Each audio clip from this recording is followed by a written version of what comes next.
Bismillahirrahmanirrahim. Assalamualaikum warahmatullahi wabarakatuh.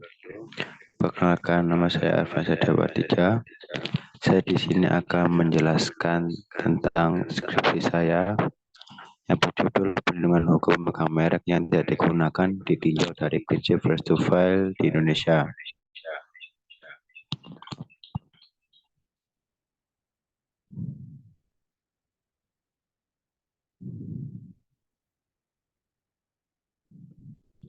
Dalam perdagangan benda serta ataupun jasa, merek dagang merupakan sejenis hak atas kekayaan intelektual yang bisa dinyatakan secara visual buat membedakan produk ataupun jasa yang dihasilkan dalam perdagangan oleh perorangan, korporasi, atau badan hukum. Jika satu merek didaftarkan, merek tersebut bisa dipakai oleh pihak-pihak yang tidak bertanggung jawab dan pihak yang tidak berniat baik, sehingga pemilik merek tidak mendapat perlindungan. Pihak lain sering memakai taktik yang tidak pantas atau ilegal untuk memperoleh keuntungan dengan cepat dalam jumlah banyak. Salah satu teknik tersebut adalah dengan meniru atau memasukkan merek terkenal. Cara mendapatkan perlindungan adalah dengan menentukan merek tersebut. Indonesia menganut salah satu prinsip pengaturan dan perlindungan hak kepemilikan merek dengan menggunakan prinsip first to file. Merek dilindungi bagi pemilik atau pengguna merek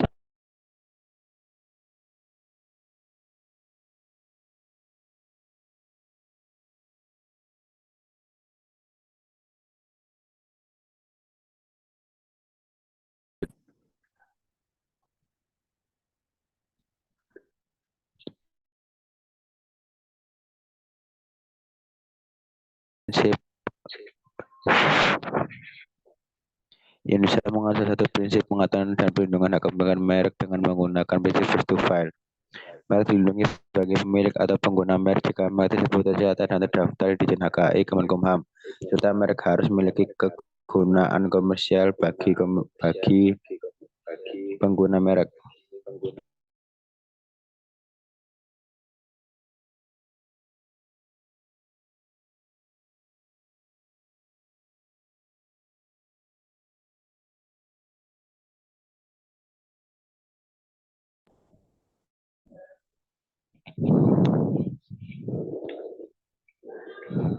Tes.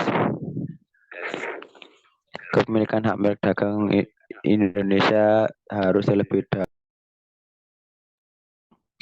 didaftarkan berdasarkan prinsip atau asas first to file. Saya terdaftar pemegang merek penerima perlindungan hukum. Tapi ada banyak perselisihan tentang merek terdaftar yang tidak digunakan untuk tujuan komersial yang membawa keuntungan komersial di pasar komersial. Sementara di negara Amerika Serikat, dengan menggunakan prinsip intent to use, di mana merek dagang dapat didaftarkan sebelum ada objek yang diperjualbelikan. Kasus merek IKEA, PT Inter IKEA Sistem BB Swedia melalui PT Tanda Katulistiwa. Pemilik merek IKEA PT Inter IKEA Sistem BB Swedia mendaftarkan merek IKEA kelas 21 bertepatan pada 9 Oktober 2006 dan 27 Oktober 2010. Seperti yang ditunjukkan dalam keputusan Mahkamah Agung nomor 264K PDT.Sus HKI garing 2014. Dalam permasalahan sengketa merek PT Inter IKEA Sistem BB Swedia, pemilik merek IKEA namun tidak memakainya buat tujuan komersial, sehingga emang menolak permohonan kasasi tersebut. Tidak hanya merek tersebut tidak digunakan oleh PT Inter IKEA Sistem BB selama 3 tahun berturut-turut. Akibatnya PT Inter IKEA Sistem BB Swedia digugat oleh PT Ratania Katulistiwa. Masalah diajukan PT Ratania Katulistiwa diterima MA dalam pasal 61 ayat 2 huruf A, penghapusan merek atas prakarsa Direktorat Jenderal dapat dilakukan jika merek tidak digunakan selama 3 tahun berturut-turut dalam perdagangan barang dan atau jasa sejak tanggal pendaftaran atau pemakaian terakhir, kecuali bila ada alasan yang dapat diterima oleh Dirjen. Pada putusan Mahkamah Agung nomor 264 K PDT.Sus strip HKI garing 2015, Tanda Katulistiwa berhak mendaftarkan merek IKEA dan menggunakan dalam kegiatan komersial. Dalam UU Nomor 20 Tahun 2016 Pasal 74 Ayat 1 berbunyi sama dengan Pasal 61 Ayat 2 UU Nomor 15 Tahun 2011. Pada Pasal 35 Ayat 1, merek terdaftar mendapat perlindungan hukum selama 10 tahun sejak tanggal penerimaannya. Pada UU Nomor 20 Tahun 2016 terjadi ketidaksesuaian antar Pasal 74 Ayat 1 dengan Ayat 35 Ayat 1, di mana pada UU merek dan indikasi geografi tersebut tidak sepenuhnya mendefinisikan secara detail mengenai eksklusif. Terdapat kesesuaian antar pasal 35 ayat 1 atau pasal 74 ayat 1 yang menimbulkan pertanyaan, jika merek tidak digunakan dalam waktu 10 tahun akan mendapatkan perlindungan.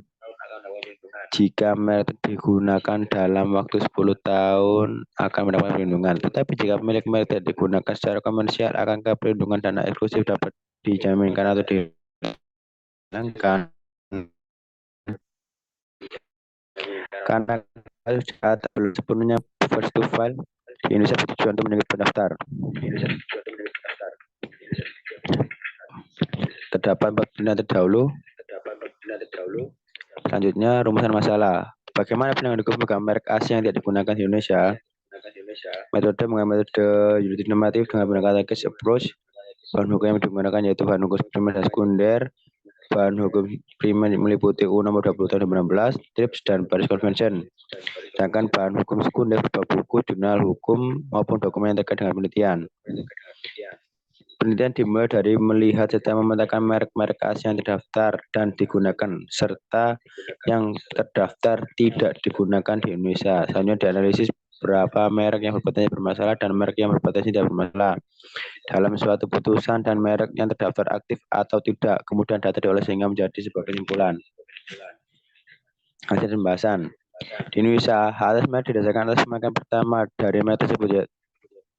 Tujuan dari pendaftaran merek adalah memberi perlindungan untuk pendaftaran merek yang oleh undang-undang dianggap sebagai pendaftar pertama terhadap pemakai tidak sah oleh pihak lain. Kemudian first to file dan first to use.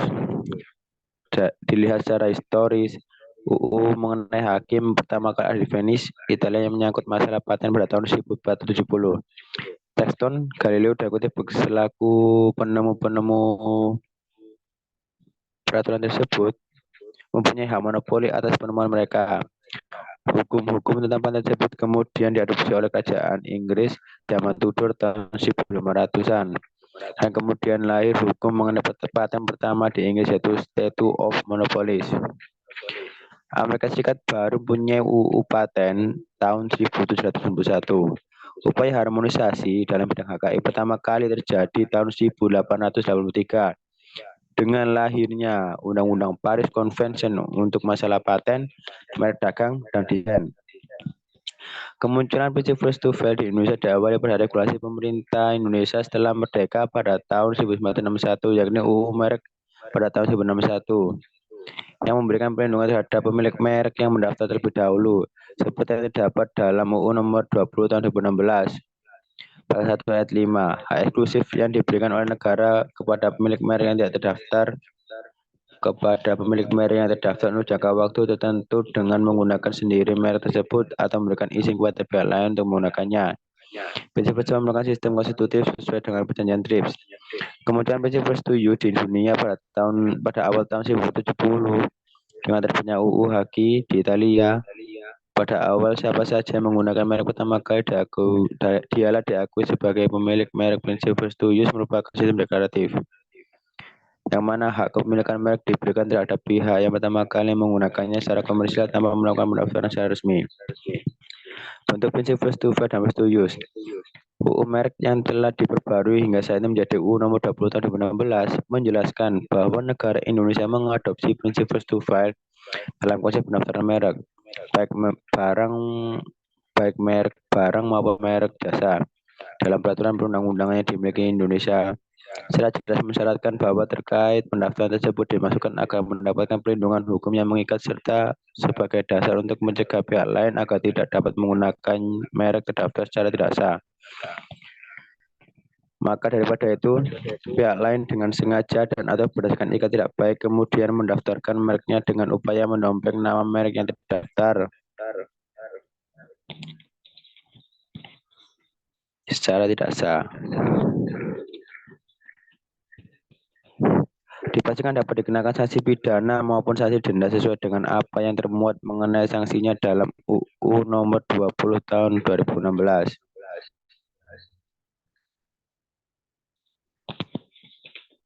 Tentang merek dan indikasi geografis. Sistem dari prinsip first to file atau sistem konstitusi. Bentuk dari prinsip first to use atau sistem deklaratif berdasarkan penggunaan merek pertama suatu merek dialah yang dianggap berhak menurut hukum. Bukti penggunaan merek pertama secara komersial adalah pemilikan yang sah. Dalam sistem pendaftaran deklaratif, pendaftaran merek bukan merupakan suatu keharusan. Jadi tidak ada kewajiban untuk mendaftarkan merek. Pendaftaran hanya untuk pembuktian bahwa pendaftar merek adalah pemakai pertama dari merek yang bersangkutan. Berikut tabel perbandingan. Perbandingan kepemilikan hak merek antara prinsip first to file dan first to use. Dalam first to file, kepemilikan merek diberikan oleh pihak yang mendaftarkan, sedangkan di first to use, kepemilikan merek didapatkan berdasarkan penggunaan pertama. Perbandingan hak eksklusif dalam prinsip first to file, dapatkan hak eksklusif dengan merek telah terdaftar. Sedangkan dalam prinsip first to use, mendapatkan hak eksklusif saat awal digunakan merek dengan berdasarkan bukti penggunaan di masyarakat. Perbandingan pengawasan dalam prinsip first to file mudah diawasi jika terjadi pelanggaran penggunaan merek oleh pihak lain. Sedangkan dalam first to use susah diawasi jika terjadi pelanggaran penggunaan merek oleh pihak lain. Perbandingan sistem first to file menggunakan sistem konstitutif. Dalam first to use menggunakan sistem deklaratif. Perbandingan kewajiban dan pendaftaran. Dalam first to file, kewajiban pendaftaran merupakan sebuah kewajiban, sedangkan dalam first to use, pendaftaran tidak wajib atau tidak harus dilakukan. Perlindungan hukum bagi merek asing yang tidak digunakan di Indonesia. Merek terkenal merupakan merek yang telah dikenal oleh kalangan masyarakat dan telah terdaftar di berbagai negara. Kriteria merek terkenal dalam pasal 18 ayat 3 Peraturan Menteri Hukum dan HAM nomor 67 tahun 2016 tentang pendaftaran merek yang menyatakan bahwa merek terkenal setidaknya harus memenuhi salah satu syarat sebagai berikut. Dengan mempertimbangkan tingkat pengetahuan atau pengakuan masyarakat terhadap merek tersebut, volume penjualan barang dan atau jasa, pangsa pasar, jangkauan daerah penggunaan merek. Pelindungan terhadap merek telah diatur dalam Paris Convention. Artikel 6 bis, marks well known, dan the Agreement of Trade-Related Aspects of Intellectual Property Rights atau TRIPS Agreement. Artikel 16 Rights Conferred. Merek yang berpotensi bermasalah. Berikut ada tabel terkait merek yang berpotensi bermasalah dan pihak yang bermasalah. Yang pertama, kasus Discomay yang bernama di USA melawan PT Maxim Farm Makmur. Dengan putusan nomor 1105 garing K garing PDT.sus strip HKI garing 15. Pertimbangan hakim bahwa Mahkamah Agung menolak permohonan kasasi karena penerima kuasa telah melebihi kewenangan. Pada awalnya permintaan penggugat hanya ditujukan untuk melakukan pembatalan merek saja, sehingga gugatan ini adalah gugatan yang kabur. Kedua, kasus PT Piper 3 pertama melawan G Kristalin yang bernama di Prancis. Nomor putusan nomor 959 garing K garing PDT.sus strip HKI garing 2015. Pertimbangan hakim bahwa Mahkamah Agung menolak gugatan yang diajukan oleh pemohon kasasi yaitu PT Piper 3 Investama karena sesuai dengan fakta bahwa G Kristalin masih menggunakan merek dan masih berpanjang masa berlakunya hingga 28 Januari 2024. Kasus ketiga yaitu kasus Rudy Haryanto melawan case Swiss Inc yang berlama di Amerika. Putusan Mahkamah Agung nomor 991 garing K garing PDT.sus strip HKI garing 2015 bahwa merek Supra dalam kelas 3 merek dengan nomor IDM 0179147. Pertimbangan hakim bahwa Mahkamah Agung berpendapat mengabulkan permohonan kasasi dari pemohon kasasi yaitu case Swiss Inc karena tergugat tidak berusaha untuk membela kepentingan walau telah dipanggil secara patuh. Berikutnya kasus Ajinomoto Inc yang berlama di Jepang melawan Matsui Koshi Limited yang berlama di British Virgin Island.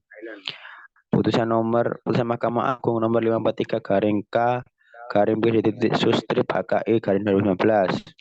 Pertimbangan hakim bahwa Mahkamah Agung menolak permohonan kasasi yang diajukan oleh permohonan kasasi merek Brandy yang didaftarkan oleh tergugat masih aktif dan penggugat melakukan survei secara mandiri, bukan melalui lembaga survei independen. Lagi pula merek Brandy milik tergugat telah diperpanjang. Dari tabel atas, pengambilan data dari putusan Mahkamah Agung tentang merek yang terdapat 4 merek asing yang berpotensi bermasalah adalah 2 merek asing yang terkenal yang terdaftar dan pada faktanya merek tersebut masih digunakan di perjalanan. 1. Merek biasa yang menjadi perbuatan kepemilikan dengan pihak asing yang pemilik awal adalah seorang WNI karena mereknya tidak digunakan selama 3 tahun berturut-turut. 1 merek terkenal yang belum terdaftar di Indonesia tetapi dari pihak penerima kuasa melebihi kewenangannya.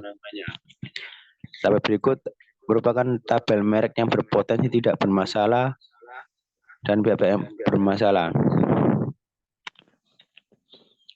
Yang pertama, kasus akun Sindirom melawan Nilfisk strip S selalu bernama Nilfisk Advance yang berlama di Denmark. Putusan Mahkamah Agung nomor 7910 garing K garing P sus Sep HKI garing 2016. Pertimbangan hakim, Mahkamah Agung bahwa Mahkamah Agung menolak merek Viper milik akun Sindirom memiliki persamaan secara keseluruhan dan etika tidak baik kan dapat membedakan masyarakat pada umumnya dengan merek kelas 7 dari Viper adalah perusahaan Nilfisk. Kasus kedua yaitu kasus Electrosteel Casting Limited yang berlama di Cina melawan Budiman Sugiarto. Putusan Mahkamah Agung nomor 1164 garing K garing P sus strip HKI garing 2017. Pertimbangan hakim bahwa Mahkamah Agung mengabulkan permohonan kasasi dari pemohon kasasi yaitu Electrosteel Casting Limited bahwa Budiman Sugiarto telah mendaftarkan merek Electrosteel dengan etika tidak baik dan bersama pada pokoknya. Kasus berikutnya, kasus ketiga, yaitu kasus Madya Dana melawan perusahaan Shanghai MNG Stationery Manufacturing Inc. yang beralamat di China. Putusan Mahkamah Agung nomor 526 garing K garing P sus garing strip HKI garing 2016. Putusan Mahkamah Agung bahwa Mahkamah Agung menolak gugatan yang diajukan oleh pemohon kasasi Madya Dharma karena merek yang diajukan pemohon kasasi beretika tidak baik dan memiliki persamaan pada pokoknya.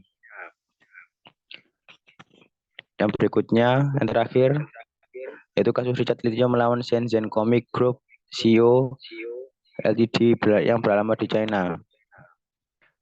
Putusan Mahkamah Agung nomor 832 garing K garing P sus strip HKI garing 2015.